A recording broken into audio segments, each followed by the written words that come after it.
Welcome to ThinkTech, station. This is your host, Bill Sharp, here on Asia in Review. Our show today is very special in that it's part two. It's part two of a show that we did last week called Guns and Politics. Last week we talked about strengths and weaknesses of the Taiwan military. Our guest again today, rejoining us via Skype from Taiwan, is J. Michael Cole. He's editor-in-chief of Thinking Taiwan, which is a publication for a foundation started by Ing-wen called Thinking Taiwan. Michael Cole has a very extensive knowledge of Taiwan military and political affairs. He's also a very active writer. His op-ed pieces have appeared in a number of very prestigious publications. The Wall Street Journal stands out, as does Jane's Defense Weekly. He also is frequently interviewed on stations such as CNN, the BBC, etc. So we're very glad to have him with us again today. Welcome to Asia in Review. Hi, thanks again. Nice to be on the show. It's great to have you back here with us. Well, last week we talked about military affairs. This week we want to focus on politics. Let's see, where do we start? Well, it seems that Tsai Ing-wen is posed to capture the presidency. I haven't heard anybody that disputes the possibility. James Song entered the race and everybody was fearful that he would be some kind of a factor, but as I see it, according to today's Taipei Times, he's not holding his ground in the polls, he's slipping. And Ms. Hong seems to be a very weak candidate. So it does seem like Tsai Ing-wen is, one shouldn't be too cocky, I guess, but she does seem to be a shoo-in. Yeah. Things are looking very, very positive for her for the time being. She's riding high. There is a quite interesting phenomenon nowadays in that people who traditionally would have supported the KNT logically would have gone over to James Song's PFP, which is slightly more ideologically aligned with the KNT than the D.P.P. is. But what we're seeing nowadays is that a number of people who are deciding not to run on the KMT ticket are joining Tsai Ing-wen, especially in the local elections, legislative elections. This is part of a phenomenon. There's a beautiful expression in Taiwan that says choosing the bigger half of the melon, and this is what we're certainly seeing nowadays. You know, it does seem that Ms. Hong is actually scaring a lot of people out of her own party, especially in southern Taiwan. It seems that, a lot of, from what I've read, from what I've heard, that people running for legislative seats in southern Taiwan have asked, the Kuomintang chair, Mr. Hsiu-chu, please don't have Ms. Hong, campaign in my district. Please, restrain her from coming to the south, especially to the south of Taiwan, which is traditionally a D.P.P. area. I've heard some stories that, as I think you sort of touched on, people resigning from the KMT and then being picked up by the D.P.P. as candidates. What's your take? Yeah, I think most people in the KMT, especially legislators in the South, have realized that the presidential election is probably lost, very, very likely lost. But they're still hoping to at least secure their legislative seats. But at the same time, Hong's ideology, which is a lot more pro-China than would have been expected, and the disorganization of her campaign so far is truly scaring them. And they're afraid that it would have a negative impact on their own local campaigns. So rather than be tainted, if you will, by Ms. Hong's presence in the South, they would rather run on their own without too much intervention from KMT Center back in Taipei. Yeah, it's really interesting. I agree with you that some of the things that she said, she paints herself as being so pro-unification. She's almost like, it seems like she should be in the new party rather than the Nationalist Party. Yeah. Well, this is a phenomenon we've actually been calling it the under Hong, we've been calling it the new partyization of the KMT. Oh, That that's the interesting. the ideological baggage and the language that has been used by Ms. Hong is very, very similar to that of the new party, which, by the way, a couple of weeks ago declared its support for the KMT. Uh, I guess that wouldn't surprise me. Interesting. Well, we've talked about southern Taiwan. Now, we know in the 9-1 election in November, the D.P.P. put a lot of emphasis on building its brand in central Taiwan. And of course, it did very well when it won the mayoral seat in Taichung, unseating Jason Hu, who's a longtime incumbent. Also, it held several very important positions in the central government. How do you see the campaign unfolding in central Taiwan? Will the D.P.P. prevail there as well? Well, if the 9-1 elections are any indication, and the trend lines seem to be quite similar so far, Central Taiwan is an area where the DPP should do quite well once again. That being said, Ms. Tsai has very, very actively campaigned there as well, knowing that they cannot take anything for granted. Because what's at stake in those elections is quite different from the more local considerations that fueled the elections back in November. So every week, every weekend, Ms. Tsai will go support the local candidates in Hualien and in central Taiwan. They're working very, very hard, and ironically, we haven't seen Ms. Hong do much of that so far. Perhaps, as we were saying earlier, it's simply a matter of the local candidates begging KMT Central not to send her, or they've given up, or they're not fully organized yet and not ready to mobilize in those areas. Nobody really knows right now. But what I can tell you for a fact is that the DPP is not taking the elections for granted, and Ms. Tsai is truly campaigning in those parts of the country as well. I have to say, I find that just a little bit amusing. Okay, Mr. Ju, please don't send your presidential candidate to our area. Oh, yes, we are KMT, and we want to win for the KMT, and we want a KMT president, but don't send the candidate here.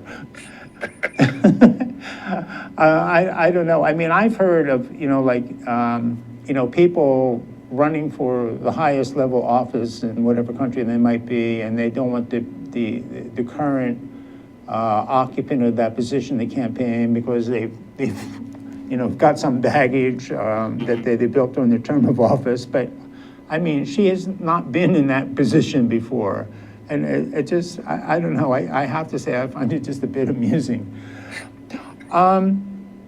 Okay, well, let's shift to northern Taiwan. This is the area where the KMT has traditionally been quite strong. One race that sort of pops up here, and I wonder what your take on it is that the former mayor of Taipei, Hao Longbin, is running for a legislative seat in Keelung.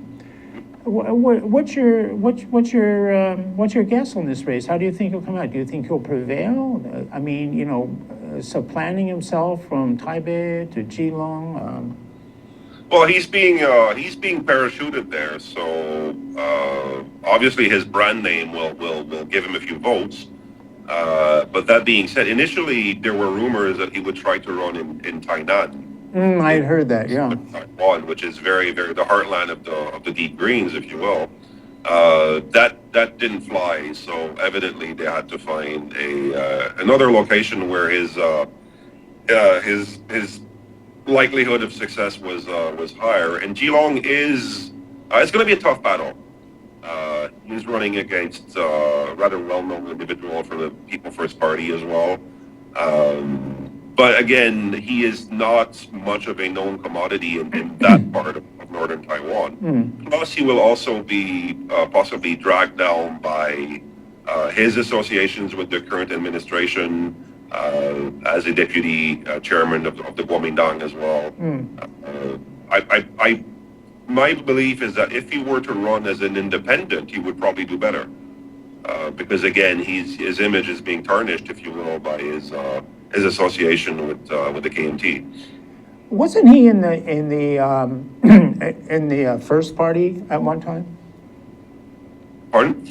Wasn't he had divorced himself from the KMT for a while, right? And he was affiliated with another party before returning to the KMT, as I recall. That might be true. I'm not aware of this. Okay. I thought it was the first party. People First Party, perhaps. I would have to check. No, not James Song's party, but do I have the name confused? The first party, the pro-Taiwan party, headed up by the pro-mainland party, headed up by what's his name, Yok Mok Ming. Okay, that's the new party. I'm sorry, the new party, the first party. Hao Right. may have had this Xinjiang. association at some point. I would have to check. Okay. Very, very interesting. What role do you see Ko Wen-je playing in this presidential race? I mean, there was at one time people would say that he would be a candidate. Oh, that doesn't seem to be the situation. But what role will he play? Will he play any role?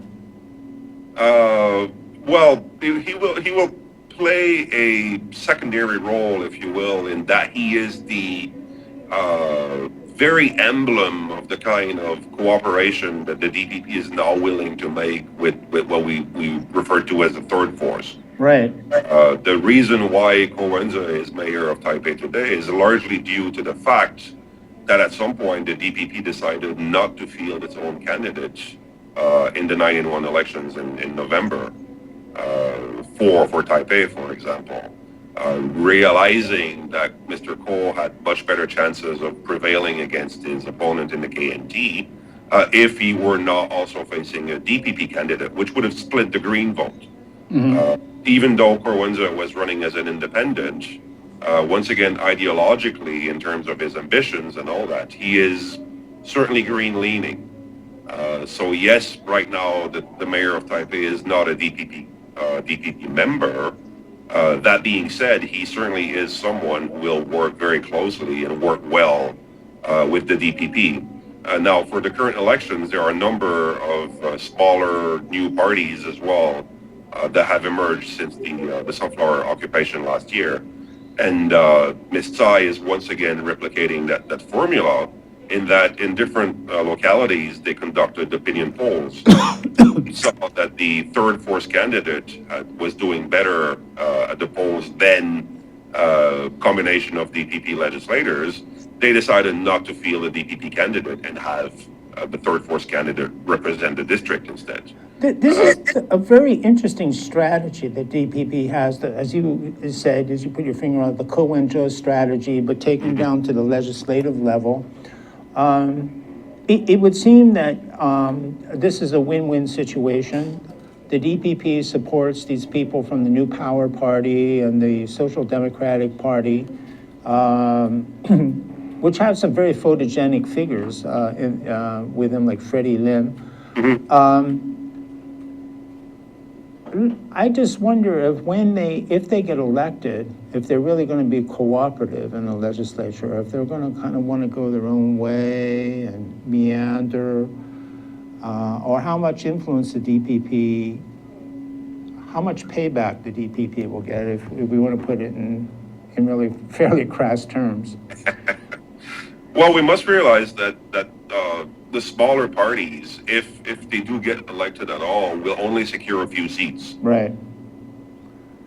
Ability to influence policy will very much be predicated on their willingness to create alliances within the legislature. Right. Once again, I would be mightily surprised if they were to strike alliances with, say, the new party or the KMT. Oh, yeah, I would be shocked as well. On the Tree Party and all the new third force parties, once again, there are strong-willed individuals in there who would probably want to distance themselves as much as possible from the more established political parties. But once they become legislators, if and once they become legislators, they will have to realize that they need to cooperate. They need to work with like-minded individuals on at least a number of issues if they're to make any progress and have any influence. They really need to blend in with the pan green, in other words. Oh, I didn't hear that question. If elected, they really need to blend in with the pan green for their own Absolutely, benefit. absolutely, and they need to learn as well. I mean, most of the candidates in the new parties, this is their first time ever running in elections. Right. They have never worked for government. Most of them are artists. They're academics. So this is a very steep learning curve because their decision to join party politics is a very recent one as well. Right. So through cooperation with the more established parties, they would probably improve their chances of very quickly having an influence on policy making. Talking about steep learning curves, what kind of grade would you give to Mayor Ko Wen-je at this point? I think personally, I mean, he's my mayor. I live in Taipei. He's very refreshing. He certainly is not the traditional mayor for any big city in Taiwan. His style is also quite different, a lot more human, if you will, a lot less the traditional politician that we've gotten used to. The most interesting part for me is that he has not been afraid to challenge the powers that be, the land developers, the major corporations that over decades got away with practices that at best were highly unethical. So now his willingness to challenge all those developers and those large corporations is bringing a lot of hope to a number of people in Taipei who, I mean, I'm one of those. I was fearing for the future of my neighborhood because it was targeted for urban renewal. The approach has been so far more democratic than it would have been, for example, if Sean Lien of the KMT had been elected. Is he getting things done? Yes, to a point. There is again resistance, which is not surprising. But so far whenever he felt it necessary to get rid of a police chief, who, for example, was making it possible for pro-unification groups to physically assault Falun Gong practitioners outside Taipei 101, he did not hesitate. He had that police chief fired. And this is the kind of things that under previous administrations we would not have seen in Taipei. To those in the audience, we want to encourage you to tweet in your questions. We're sitting here waiting for some questions to come in, and I believe our guest will be happy to answer those, as he was last week. So please do tweet them in. A very interesting figure in Taiwan politics to me, some people would dispute this at this point, is Shi Ming-de. And I would guess that probably his time has passed.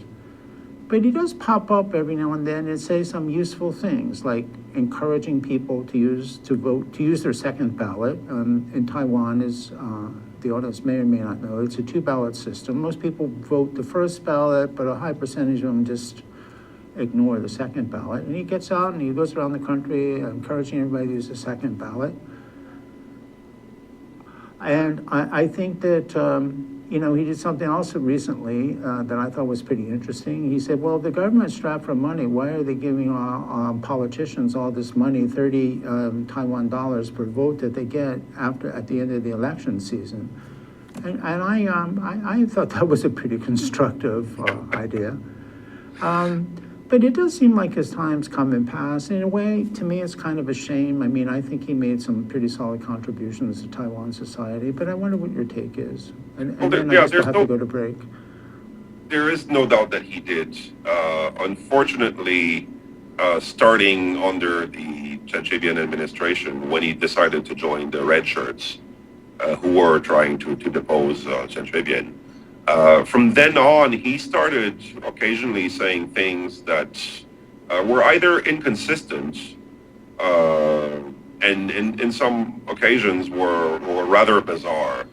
I mean, the largest contribution to his diminishing appeal is himself. But there's no doubt that every once in a while he will come out and I mean, they're bang on and they make a lot of sense.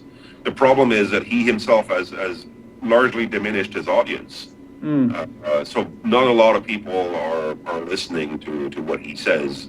So the chances that his proposals will be adopted by the major parties or the government are extraordinarily slim at the moment. Good. Well, we're going to take a break here.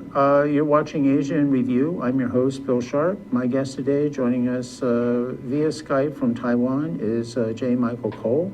He's the editor-in-chief of Thinking Taiwan, which is a publication associated with Tsai Ing-wen's Thinking Taiwan Foundation. We'll be right back. Hi, my name is Cindy Matsuki, and I host the show High Growth with HTDC on ThinkTech Hawaii. This is the show where we talk about all things tech, innovation, entrepreneurship, and manufacturing, because there's so many things going on in Hawaii and more people should know about them. So this is the program that you can come and find out about all the things happening in Hawaii. And this show also airs on Olelo 54 along with ThinkTech Hawaii. And it broadcasts live every other Tuesday at 3 p.m. So don't forget, check out the show Tuesday, 3 p.m. every other week. High Growth with HTDC. Thanks. Aloha, I'm Carlos Juarez, host of Global Connections, and I want to invite you to come join us. We cover a range of global issues. We bring a lot of expert opinion, a lot of issues, whether they're contemporary events happening in the world or maybe looking at things from a more historical perspective. Global issues, very important for us to understand in this globally interconnected world. Join us here on Global Connections. Hi, Jay. Hi, Keith. My name's Keith Bettinger. I knew that. And I'm the host of ThinkTech Asia. I knew that too. Here on ThinkTech. Fabulous. You got a great show going, Keith. Thank you very much. And for our viewers out there that are interested in ThinkTech Asia, it airs every Tuesday from 4 to 4:45, and it can be accessed online at thinktech.com. Yeah, so what kind of guests you like? Well, we have a number of guests from academia, from practitioners of international affairs. Sometimes we have military officials. Sometimes we have public officials on the show.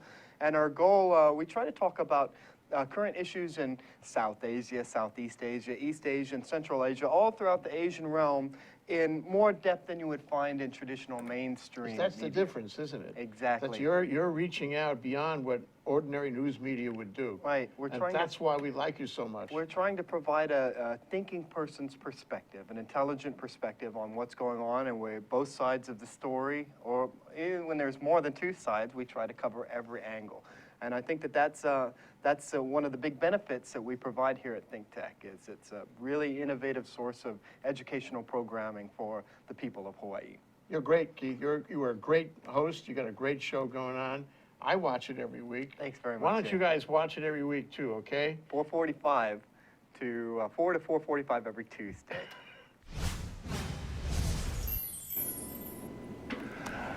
Welcome back to Asian Review. I'm your host, Bill Sharp. Our guest today is J. Michael Cole, joining us by Skype from Taipei, Taiwan. As you recall, he was our guest last week, so this is a two-part show. Last week, we talked about the strengths and weaknesses of the Taiwan military. Today, we're talking about Taiwan politics, especially with an eye to the January 16th presidential and legislative elections.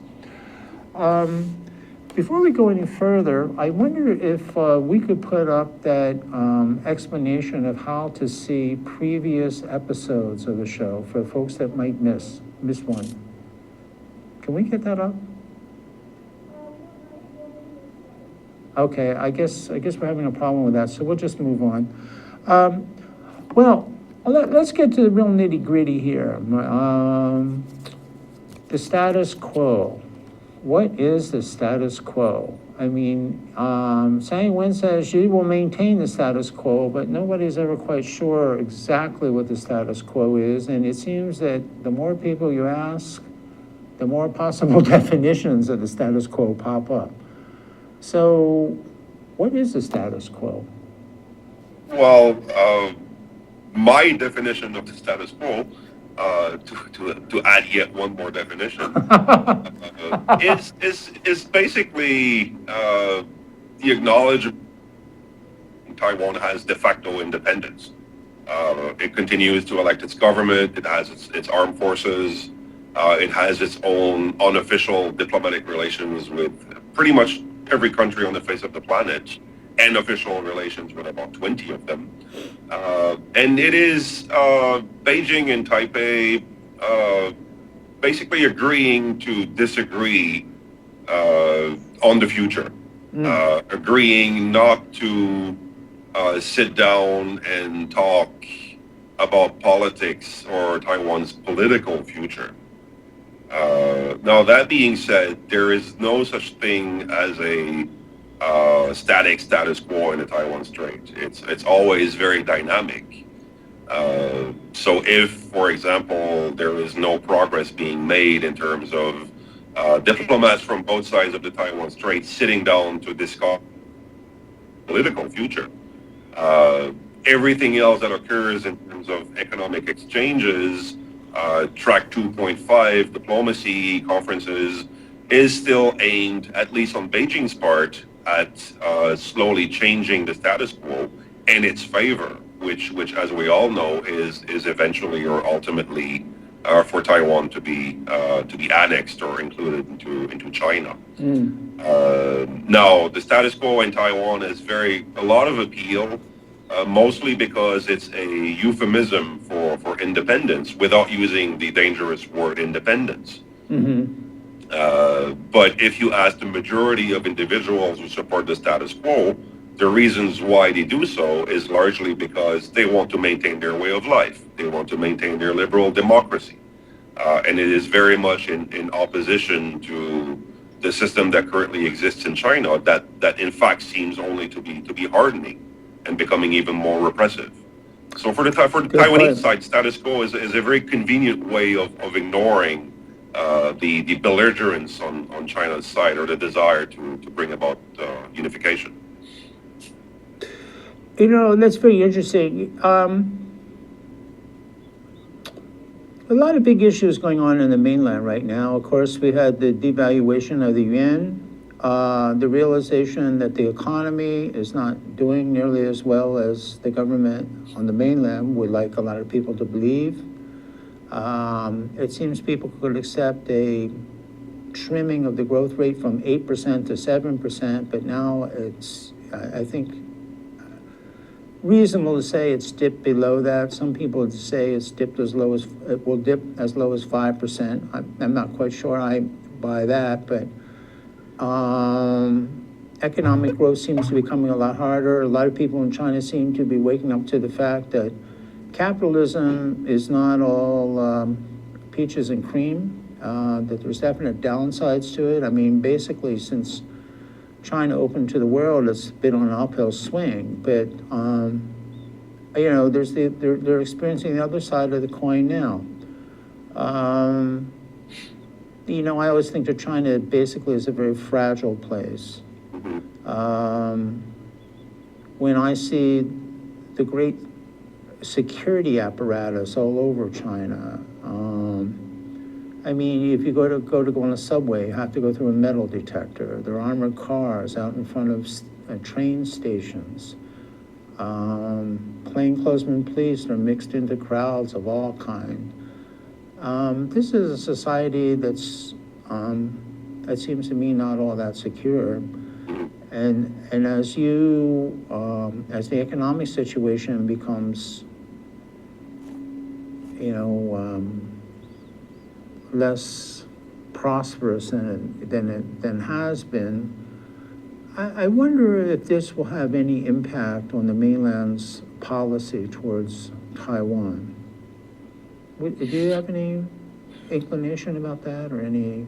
Well, it could have a number of impacts. I mean, if the situation were to deteriorate even further in China to a point where the Chinese leadership has apprehensions over social stability, implications for its Taiwan policy very well be that they would let go of Taiwan for a while because they really, really need to deal with the situation back home. As long as Taiwan, especially under Hu Jintao, now a bit less so under Xi Jinping, it seems, the policy on Taiwan was as long as Taiwan was not moving in the wrong direction, according to Beijing, they were pretty much okay with not being, too proactive in engaging Taiwan. And there already were signs of instability under President Hu, which are only becoming much greater under the current administration in Beijing. So one way would be to, again, perhaps set aside Taiwan for a while and really, really focus on the domestic problems. The other way, of course, is the external distraction. If there are serious problems inside China, the leadership could also be tempted to create a external crisis that would serve the purpose of distracting the population and redirecting their discontent or their anger at an external object The rather Falklands than Island scenario, in other words. Yeah. So that's certainly a possibility. But that being said, my understanding is that technique has good chances of success if the external distraction is something that the leadership can handle rather quickly and rather well. The Taiwan issue being as complex as it is, and added to the fact that Taiwanese society is I think their nationalism or patriotism is consolidating. Taiwan is probably not the best external distraction for the CCP at this point. They would probably focus on a smaller crisis with the Philippines or Vietnam that can be resolved more easily for Beijing and on its terms. That's a very interesting perspective. Thank you for that. The 92 consensus. Of course, the questions about the status quo come up all the time, and probably the second most common question is the 92 consensus, the 92 consensus. Tsai Ing-wen doesn't accept the 92 consensus. What's wrong with her? I mean, that's the song coming from people in the KMT. And other people say, well, this 92 consensus, it's just, it's time, like Shenming-do, has passed. It's just no longer really a relevant concept. What's your take on the 92 consensus? Well, the 92 consensus is, despite the fact that its very existence is very much in question. I mean, former President Lee, who was president at the time, vehemently claims that or denies that such an agreement was ever reached. But ultimately, it doesn't really matter. The main issue with the 1992 consensus, from the D.P.P. perspective, is that at its core it has a one China principle. So the idea that a platform would exist that facilitates dialogue between Taiwan and China is certainly not something that Tsai Ing-wen or most people in the D.P.P. disagree with. The problem that they have is a fundamental one, is that the 1992 consensus contains a one China clause. So what Tsai Ing-wen has proposed is, for all intents and purposes, continuation of the mechanisms that have facilitated dialogue across the Taiwan Strait, except using a different name. And obviously not using something that has the one China concept in it. But she certainly is all in favor of the kind of dialogue and exchanges that we have seen in recent years, constructive criticism of what has occurred in recent years. But she's trying to stay away from the symbolic value of having a term that once again contains the one China clause.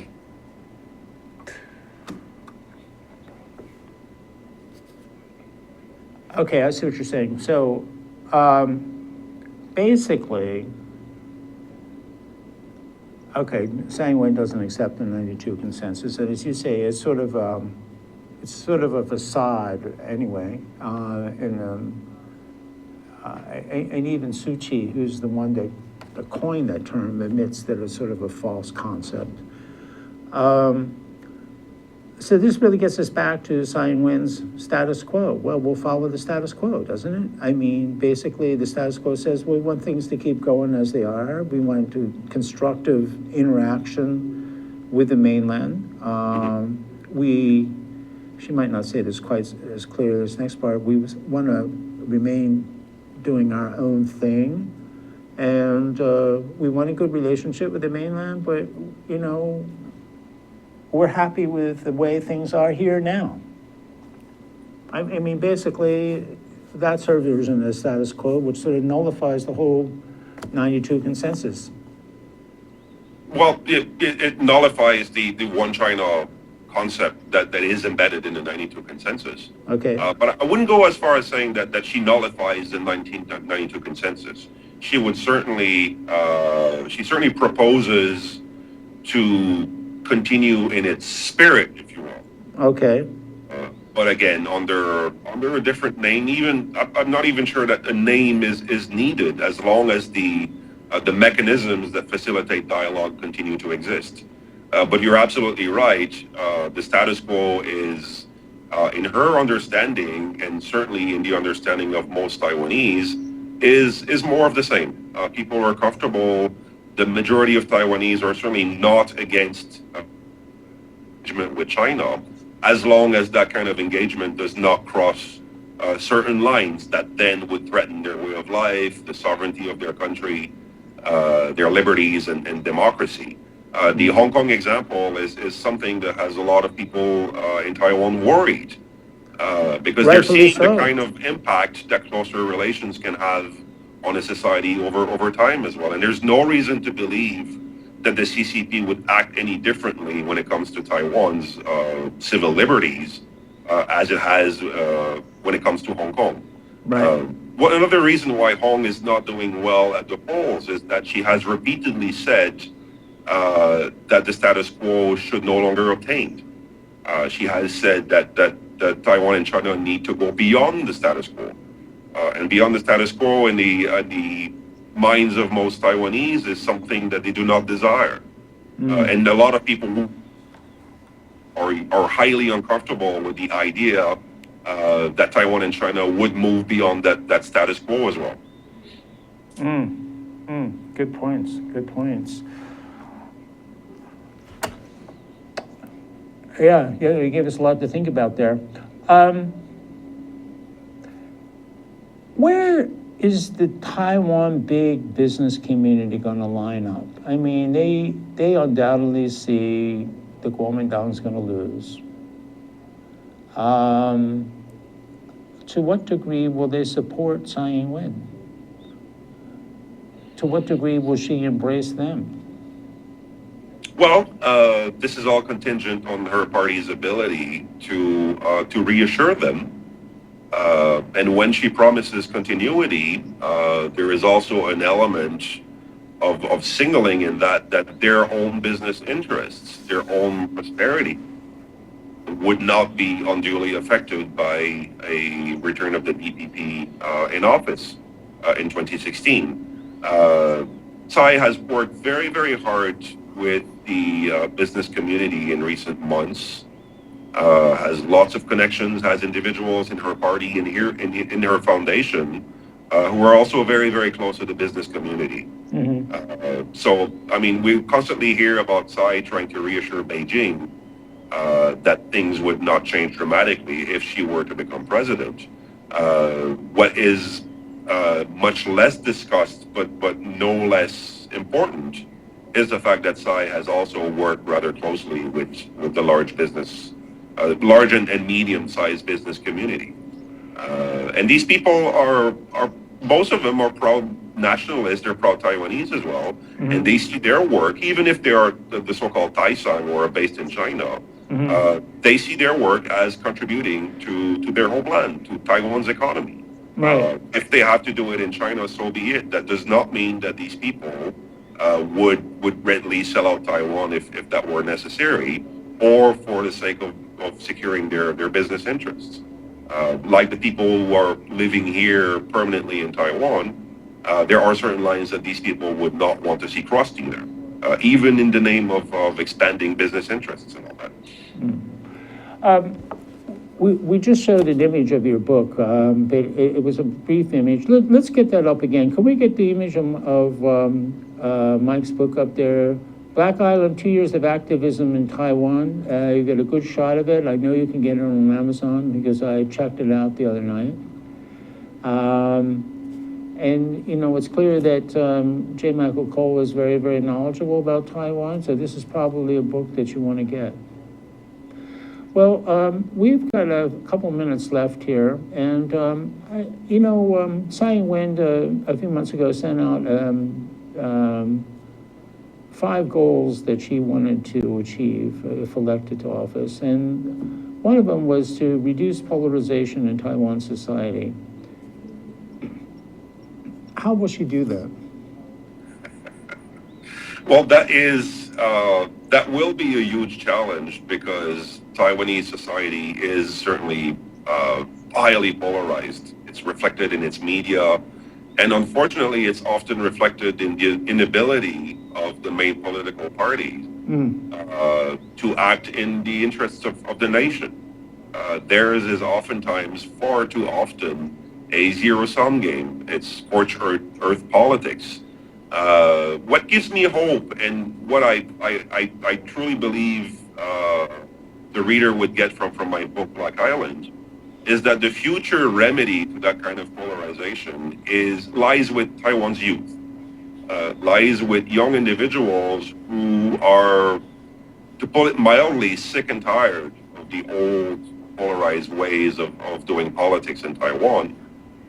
They want to transcend ethnicity. They want to transcend the political preferences of their families, and they really want to work together to resolve the many ills that are troubling Taiwan's democracy. This is the very essence of the Sunflower movement, for example, that had a lot of young individuals, NGOs, academics who were traditionally pan-blue individuals or so-called mainlanders. For Taiwan's youth, they want to move away from those categories, from those boxes that have traditionally kept Taiwan divided against itself. And little by little, as they enter politics, as they affect political and voting decisions across Taiwan, hopefully that will somehow mitigate that old propensity for division and polarization in Taiwanese society. So very much the solution to this will be Taiwan's youth. That's a very interesting perspective. This topic of polarization in Taiwan really interests me. Maybe in the future we'll have you back on again to talk more about that and that alone. But anyway, we're coming down to the end of our time here. We're just about out of time. I want to thank everybody for joining us today. Also wanted to encourage you to join us next week when my guest will be Dante Klink-Ong. Dante is the president, editor-in-chief, and CEO of the Manila Times. The Manila Times was founded in 1895. It's the oldest English language newspaper in the Philippines. And it should be a very interesting show. We hope to see you then. Aloha from Hawaii, and have a good day.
If there's no, actual working together within society, it's not going to